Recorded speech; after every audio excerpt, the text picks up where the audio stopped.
نہ تیری نادانیوں کی حد ہے، نہ اس کی رحمت کا کچھ ٹھکانہ۔ قیامت کے دن بھی انسان افسوس کرے گا، حسرت کرے گا۔ سورہ حقہ میں اللہ رب العزت نے اس کا نقشہ کھینچا ہے،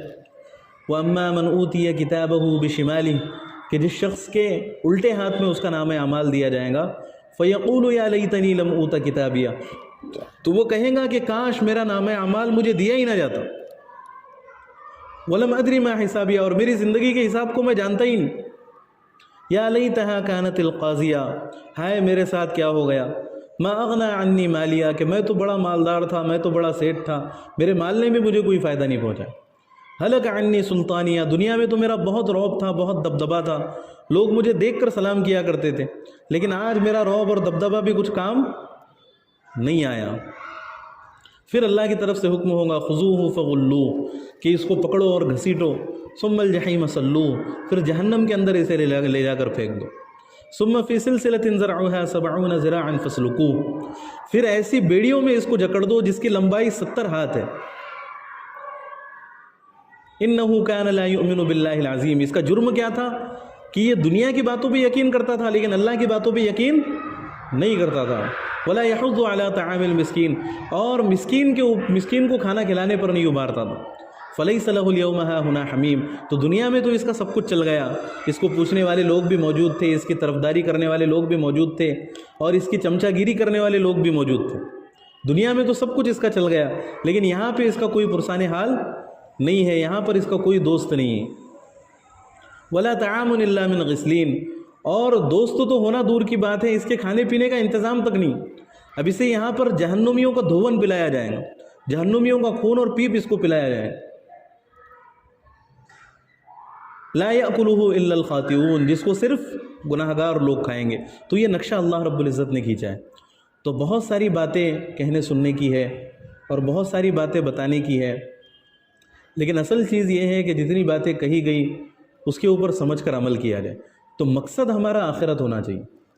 کوئی بھی کام اگر ہم کریں گے اس میں نیت ہماری یہ ہوں گی کہ ہم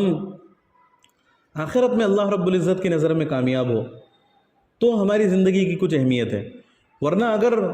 ہماری زندگی کا مقصد صرف دنیا ہے تو پھر دنیا تو مل جائیں گی، لیکن آخرت میں جیسے ہی ہمیں موت آئیں گی تو پھر اللہ کے عذاب میں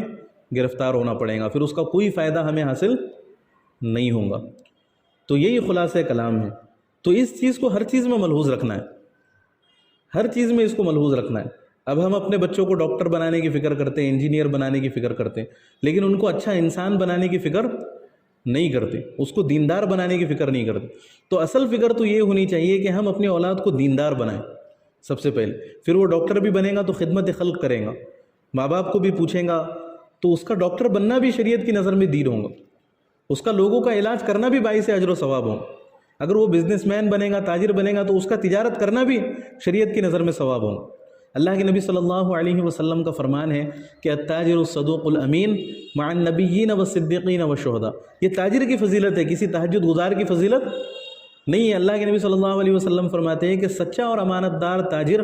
نبیوں کے ساتھ، صدیقین کے ساتھ، شہداء کے ساتھ ہوگا قیامت میں، یہ تجارت کی فضیلت۔ تو تاجر بھی بنے گا تو وہ تجارت اس کی دین کہلائیں گے، لیکن اگر وہ دنیا دار بنا، دنیا کی بڑی ڈگری اس نے حاصل کر لی، یا جو بھی اس کا مقصد تھا دنیا کو حاصل کرنا، وہ ساری چیزیں اسے مل گئی، لیکن دین اس کی زندگی میں نہیں آیا، تو پھر وہ جو کچھ بھی کرے گا تو وہ ساری چیزیں ہلاکت ہی کا ذریعہ بنیں گی، اس کے نقصان ہی کا ذریعہ بنیں گے، اور وہ چیز والدین کو بھی نقصان پہنچائیں گے۔ تو یہ کچھ باتیں آپ کی خدمت میں عرض کی گئی۔ اللہ تعالیٰ سے دعا ہے کہ اللہ تعالیٰ مجھے بھی